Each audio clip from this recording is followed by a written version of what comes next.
வணக்க மக்களே, இன்னைக்கு ஸ்விக்கில ரீசார்ஜ் தாங்க கொடுத்துருக்காங்க. ஸோ இந்த ஆஃபர் எப்போ கொடுப்பாங்க பார்த்தீங்கன்னா, உங்க ஜோன்ல வந்து பார்த்தீங்கன்னா டெலிவரி பார்ட்னர்ஸோட டிமாண்ட் அதிகமாக இருக்கும்போது தாங்க கொடுப்பாங்க.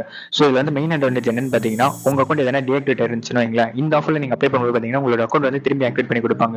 அது மட்டும் இல்லாமல் நீங்க ரொம்ப நாள் கழிச்சு ஸ்விக்கி ஓட்டுறதுனால வந்து பார்த்தீங்கன்னா உங்களுக்கு வந்து இன்சென்டிவ் வந்து ரொம்பவே அதிகமாக இருக்குங்க. ஸோ இந்த ஆஃபருக்கு எப்படி அப்ளை பண்ணுறதுன்னு பார்த்தீங்கன்னா, என் டிஸ்கிரிப்ஷன் வந்து லிங்க் கொடுத்துருக்கேன். ஸோ அது உள்ள போயிட்டு உங்களோட எஃப்ஐடி, மொபைல் நம்பர், அப்புறம் ஷிஃப்ட் டைமிங், அதுக்கப்புறம் பார்த்தீங்கன்னா எந்த சர்வீஸ்ல நீங்க ஒர்க் பண்ண போறீங்க, ஸோ இதெல்லாம் கொடுத்து வந்து பார்த்தீங்கன்னா நீங்க ஃபில் பண்ற மாதிரி இருக்கும். நீங்க இதை ஃபில் பண்ணி முடிச்சோன்னு பார்த்தீங்கன்னா வித்தின் 1 வீக்குள்ள ஸ்விக்கி சைட்ல இருந்து உங்களுக்கு கால் பண்ணுவாங்க. ஒன்ஸ் கால் பண்ணி கன்ஃபார்ம் பண்ணோன்னே பார்த்தீங்கன்னா உங்க ஐடி வந்து டீஆக்டிவேட்ல இருந்துச்சுன்னா கண்டிப்பா ஆக்டிவேட் பண்ணி கொடுத்துருவாங்க. ஸோ என்னோட ஐடியுமே பார்த்தீங்கன்னா டீஆக்டிவேட் தான் இருக்கு. நானுமே இதுக்கு வந்து அப்ளை பண்ணியிருக்கேன். ஸோ ஒன்ஸ் ஆக்டிவேட் ஆயிட்டோன்னு பார்த்தீங்கன்னா வித் ப்ரூஃபோட வந்து பார்த்தீங்கன்னா நான் ஷார்ட்ஸ்ல வந்து போடுறாங்க. சப்போஸ் உங்க ஃப்ரெண்ட் யாருன்னா இந்த ப்ராப்ளம் ஃபேஸ் பண்ணியிருந்தாங்களா, அக்கௌண்ட் டீஆக்டிவேட் ப்ராப்ளம் ஃபேஸ் பண்ணியிருந்தாங்களா, உங்களுக்கு இந்த வீடியோ கொஞ்சம் ஷேர் பண்ணீங்கன்னா கொஞ்சம் உங்களுக்கு கண்டிப்பாக ஹெல்ப்ஃபுல்லா இருக்குங்க. அது மட்டும் இல்லாமல் இந்த ஆஃபர்ல வந்து பார்த்தீங்கன்னா உங்க ஃப்ரெண்ட் யாரா ரெஃபர் பண்ண முடியுமா 9,000 வரைக்கும் ஏர்ன் பண்ணலாங்க. ஸோ இதை வந்து கண்டிப்பாக யூஸ் பண்ணி பாருங்க. தேங்க்யூ ஃபார் வாட்சிங்.